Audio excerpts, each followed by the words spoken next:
Hare Krishna. Hare Krishna. Hare Krishna. So, Hare Krishna, good evening everyone.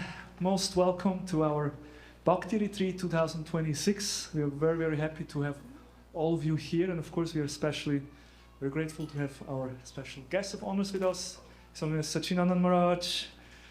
Haribo! So it's Krishna Kshetra Maharaj. His Grace Bada-Haridas Prabhu. His Grace Kosharupa Madaji. And of course, all of you. His Holiness Swami Bhagavan Keshav Maharaj is on the way. He's not with us right now, but he will arrive this evening.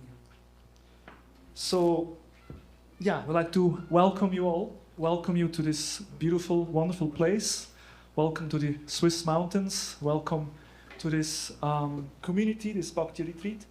And also welcome to this moment. We have traveled either from close or maybe also from far distance. I know some of you have come from Argentina or from New York, I have heard, and other places. Spain, UK, many places. And but we all have come here to this place. And of course, we all have brought something with us. We brought some luggage with us, but also we brought some invisible things with us. Some of you came with some hopes to find inspiration. Some came with some seeking for some clarity. Some came with different motives, different reasons why you all have come here. So we are not on the same. We don't start at the same beginning. We all have on different places on our spiritual journey. But for this 1 week, we will be together. This 1 week, we are walking on the same path. We're on the same retreat. We have been brought together, and a retreat is something to withdraw, but it's not just to withdraw from the world, but also to remember who we are actually, not to come closer to our true self. And also in the retreat, of course, we'll seek for the association of sadhus, of devotees, and that's usually what gives the transformation, this association of devotees. And I like to share one shloka. I've shared it several times in different places, but I find it very beautiful. This is Sri Krishna himself speaks to Nalakuvera and Manigriva. This is just when he delivered the two. We know the Damodar Lila, when he delivered the two trees, and then he basically glorifies Narada Muni. And there he says, Sadanam samachittanam suttaram atkritatmanam darshanam no bhavat bando pungsa krishno sabatur yata. When one is face to face with the sun, there is no longer darkness for one's eyes. Similarly, when one is face to face with a sadhu or a devotee who is fully determined and surrendered to the Supreme Personality of Godhead, one will no longer be subjected to material bondage. So just close to the sun, there is no darkness, and if we are close to sadhus, then there is no illusion. Just as the sun can dissipate the darkness, sadhus can dissipate our illusion in our hearts. And as His Holiness Keshav Maharaj often says, there is two kinds of sadhu sangha. We can have sangha with the perfect person, that's the sadhus, those who have dedicated, that's sadhu sangha, or we can perfectly associate amongst each other. Like when we speak about Krishna, hear about Krishna, and encourage each other, then that's also sadhu sangha. So on this retreat, wants to offer both, that we can get inspiration from each other in the association and the friendship that we develop and deepen, and also, of course, by hearing from devotees who share their experience. So in this way, we're planning to go deeper in our Krishna consciousness and have a Krishna experience, as Sacinandana Maharaj so beautifully said when he arrived. Maharaj wishes us all a Krishna experience. And so this is the welcome evening. And basically the idea is that our guests will address us, say a few words of welcome, and of course maybe introduce their seminars. And in this way we'll have the first evening, and then we'll have a kirtan to conclude the evening. And also there is translation facilities. Es gibt Möglichkeiten für Übersetzung. Wir haben diese Geräte und Yamuna, magst du kurz aufstehen? Yes. So this is Yamuna. She is facilitating translations into German and into Italian, right? Yeah, if someone needs, please. Ja, so wenn ihr, genau, Yamuna wäre die Person für die Besetzung, ja. Gut, dann würde ich sagen, möchten wir das Wort übergeben. Nächstes. Ja.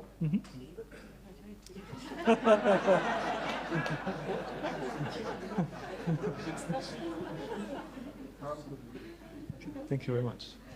Hare Krishna.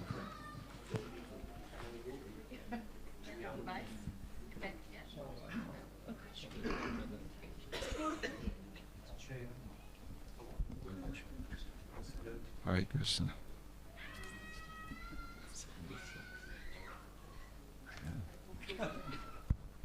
Hare Krishna. Nice to see you, everybody. Thank you. I'm my body's the oldest of the bodies up here, but I'm the most junior devotee. I want to say that.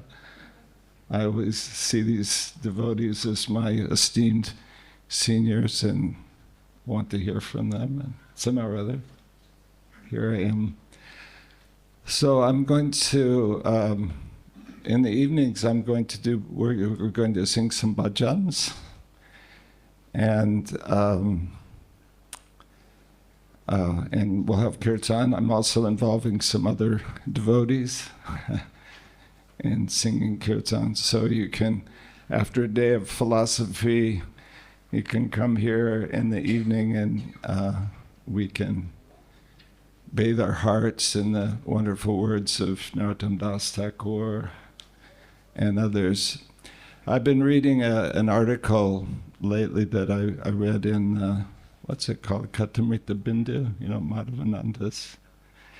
And it's divided in 3 parts, and it's called Crying for Krishna. And actually, the essence of this article really is kind of 3 things. That the one is the mercy of Lord Chaitanya and Lord Nityananda, and just somehow or other being able to appreciate their mercy and the absolute necessity for us to get the mercy of Lord Chaitanya and Lord Nityananda. There's no possibility of making spiritual progress without that. And the second really important part is the deep and profound realization that we have no qualification to get that mercy, or we really, the jiva souls in the Kali Yuga especially, or any time, our qualification is to be profoundly and deeply aware of our disqualification. And if you put these 2 things together, the awareness or the experience of the mercy of Lord Chaitanya, which we've all had, which we've all experienced, otherwise we wouldn't be here. None of us would be sitting here if we didn't experience the beautiful mercy of Lord Chaitanya and Lord Nityananda. Within kirtan, in hearing Krishna-ksetra, and the association of devotees, and the little transformations of our lives, we've all experienced that. And that, coupled with, you could say, the realization that we don't deserve it. We really don't deserve it. I'm speaking for myself, but maybe it applies to someone else also. So we're going to be singing songs. Probably most of the songs that we'll sing are ones that you already know very well, but I'm hoping that we can look at them in a new light. Songs like Shri Krishna Chaitanya Prabhu Daya Koramore and Gauranga Balite Habe. So I'd like to sing those songs with you, and also using the melodies of Srila Prabhupada.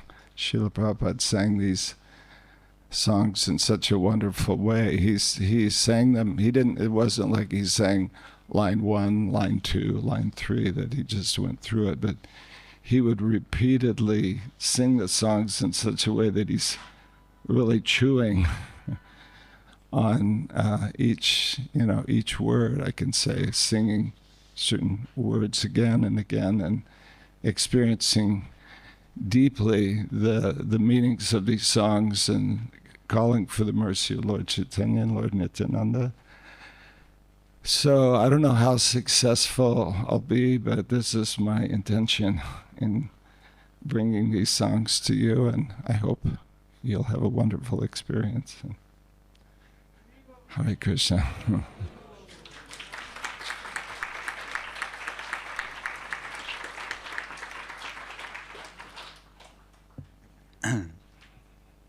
Hare Krishna.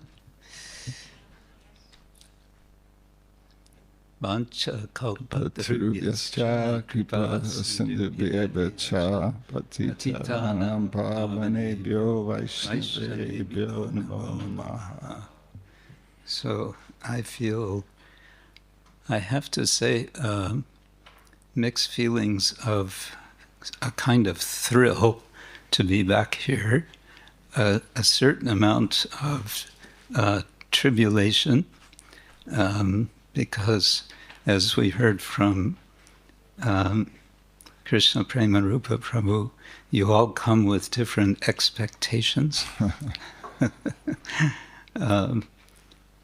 And a third feeling I have is of coming back home. I've been here now, I think 3 times, maybe this is 4th time. So it's kind of becoming, I feel sort of homeless, and maybe you also feel in this world a little bit homeless, even though we may live here or there. But especially as the world turns, so many strange things happen, and we really wonder what we're doing here.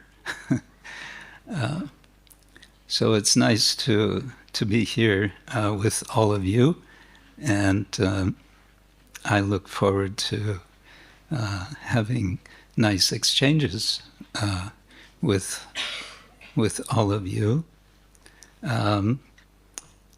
What we'll be doing in our sessions, which I believe are in the mornings, late morning, is something which some of you are, or maybe more than some, are already familiar with.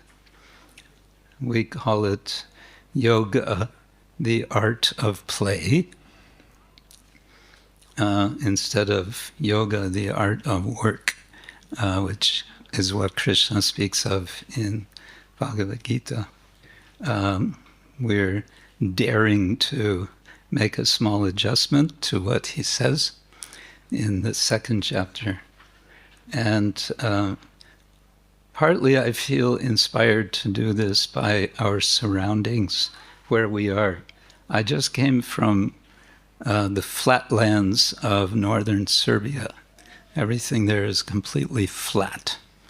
And now suddenly here we are in this amazing atmosphere with these huge mountains.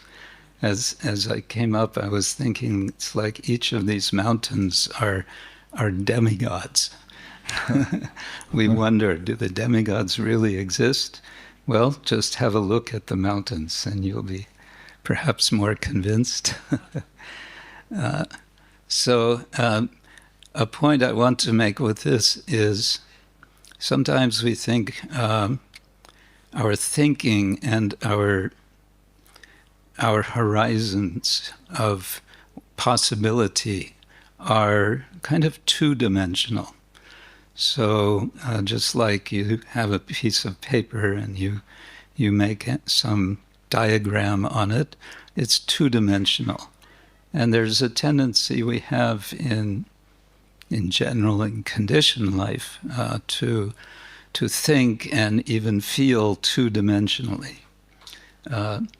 But taking the analogy of being in Kiental, where everywhere we look are mountains, it's like we're being invited to lift ourselves up, to think, to feel, to experience Krishna Bhakti in 3 dimensions, at least 3, perhaps more. And one I think important, let's say, element or component of this 3-dimensionality is looking for and discovering our own creativity. There's a word that's become a bit of a buzzword in contemporary philosophy. Don't mind. It's early in the week. We won't scare you with terminology, but it's natality. It comes from natal, which means birth. And the idea is that it's a kind of revolt against the tendency in modern philosophy to think that life is focused toward death. It's kind of saying no. It's about something special and unique, that every birth, every one of our lives is unique, and it is unique in its potential for creativity. We don't usually talk about this amongst devotees. We speak a lot about receptivity, about submissive hearing, all of which is important. But at some point, the question may come, okay, what do we do? What do we say? So I like to try to encourage this in simple ways and hopefully fun ways. And as the sort of basis for what we'll do, our focus is going to be Fifth Canto Bhagavatam. When was the last time you read Fifth Canto Bhagavatam? So we're going to revisit some aspects of Fifth Canto Bhagavatam. Who knows, maybe we will climb Mount Meru together. And let me also ask, do we have any rappers here? Don't be shy. I'm sure we have at least some Yes? Rapper? No? Ah, come on. In Serbia, we had an experiment, and I would say it was successful. Several devotees showed incredible rapping talent to express some idea from Fifth Canto Bhagavatam. Yeah, so that's just one example of what we may do. Please don't think, oh, that's not for me. I would not be caught dead doing something like that. I think this can be an opportunity for stretching. We heard in the Serbian camp from Sacinandana Swami about coming out of our safety zone. So this might be one opportunity to take one or two little baby steps, still safe, but safe and fun. You may come a little bit out of that safety zone in a way which will show you how rich our devotional culture is based on Srimad Bhagavatam. Krishna Svadamo Bhagate Dharma Jnana Dibisaha Kalo Nashtadishamesha Puranarko Aruno Udita. This Purana, the Bhagavata, has arisen like the sun in this age of Kali, just to, in a sense, substitute for Krishna, who left this world together with Dharma and Jnana and everything else good. He left it, but he left the Bhagavatam for us, so that we have something better to do than to worry about the World Cup match. I think the final match was today. It's probably over by now. Oh, it starts. Everyone's going to be rushing to their... Hare Krishna. So, thank you very much. Srila Prabhupada ki jai.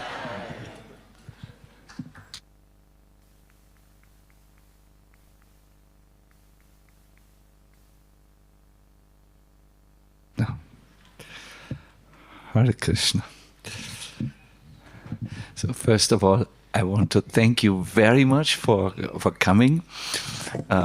We have counted actually the number of summer camps that have taken place in Switzerland and came up with the impressive number of 42 summer camps.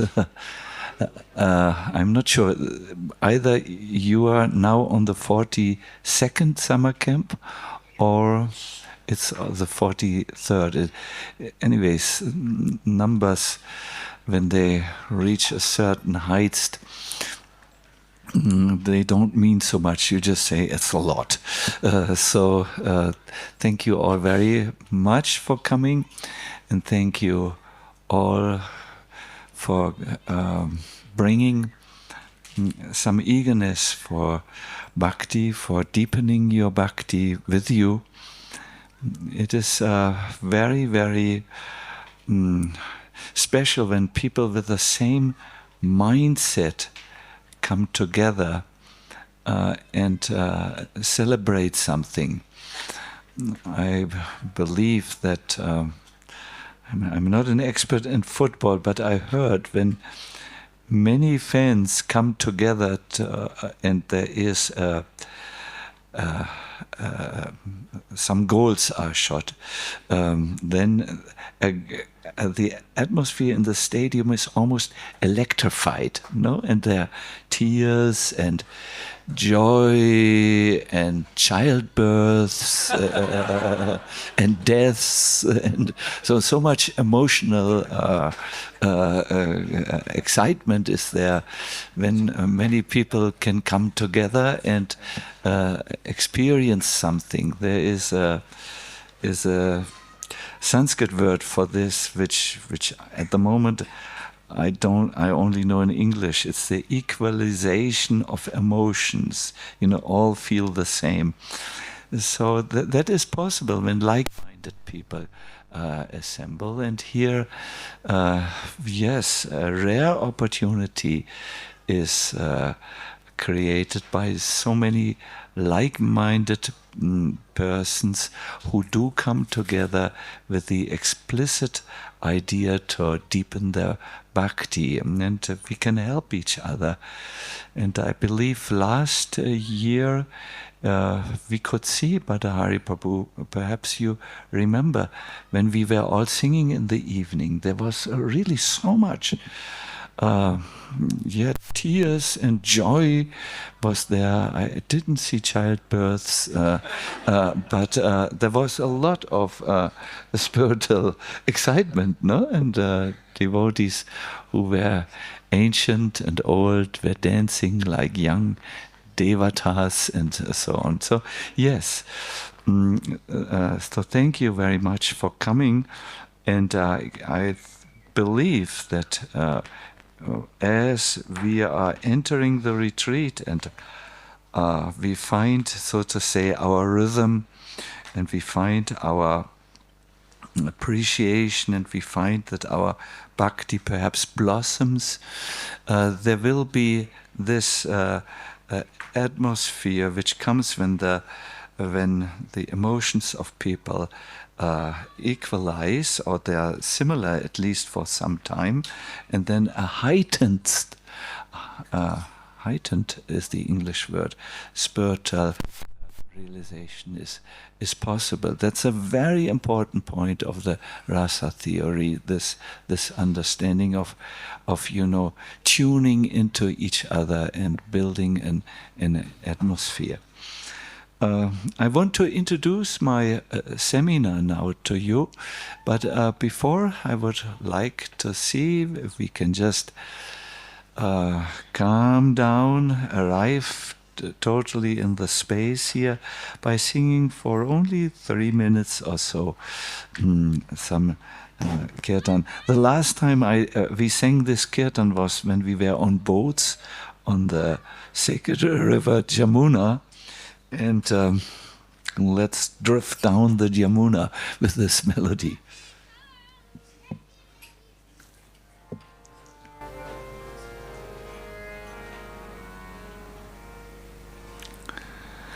Hare Krishna, Hare Krishna, Krishna Krishna Hare Hare, Hare Rama, Hare Rama, Rama Rama, Hare Hare, Hare Krishna, Hare Krishna, Krishna Krishna,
Hare Hare, Hare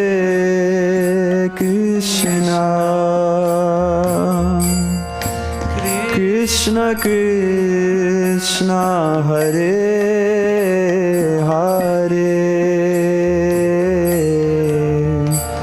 Hare Rama Hare Rama, Rama Rama Hare Hare, Hare Krishna Hare Krishna, Krishna Krishna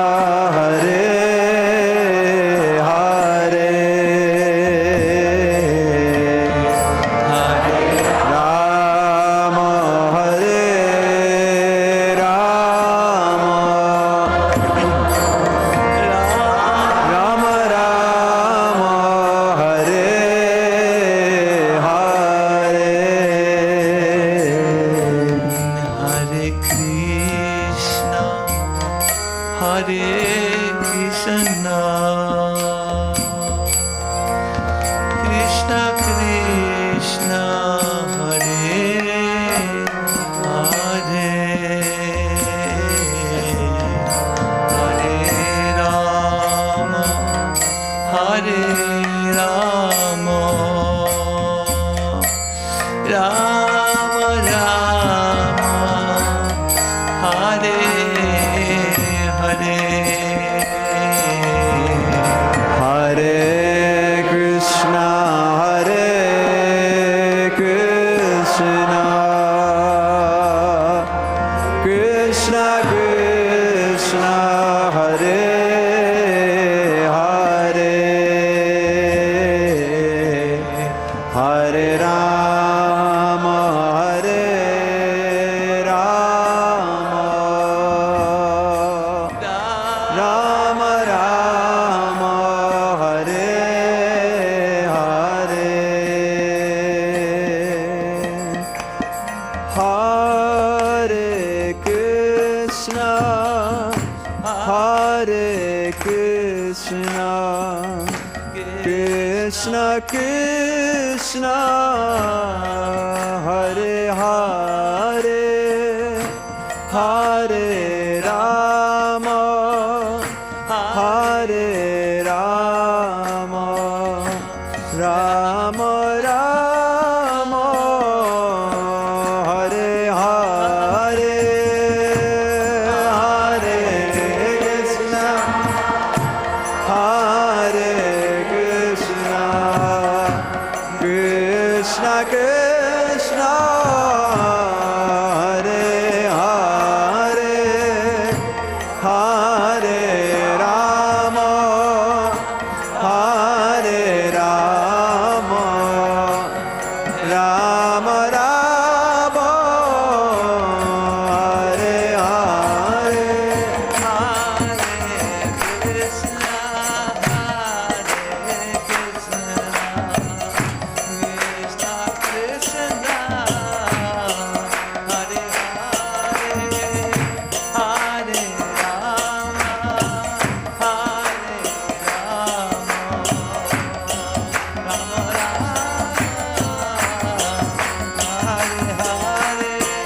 Hare Krishna, Hare Krishna, Krishna Krishna, Hare Hare, Hare Rama, Hare Rama, Rama Rama, Hare Hare, Hare Krishna, Hare Krishna, Krishna Krishna, Hare Hare, Hare Rama, Hare Rama, Rama Rama,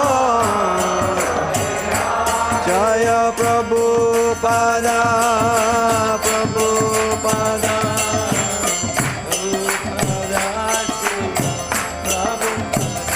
Jaya Prabhupada, Prabhupada, Prabhupada, Srila Prabhupada.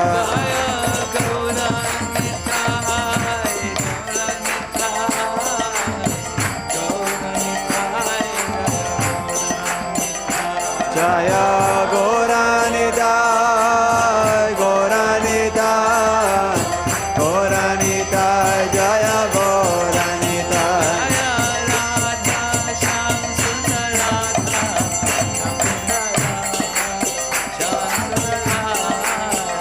Jaya Radha Shama Sundar, Radha Shama Sundar, Radha Shama Sundar Sri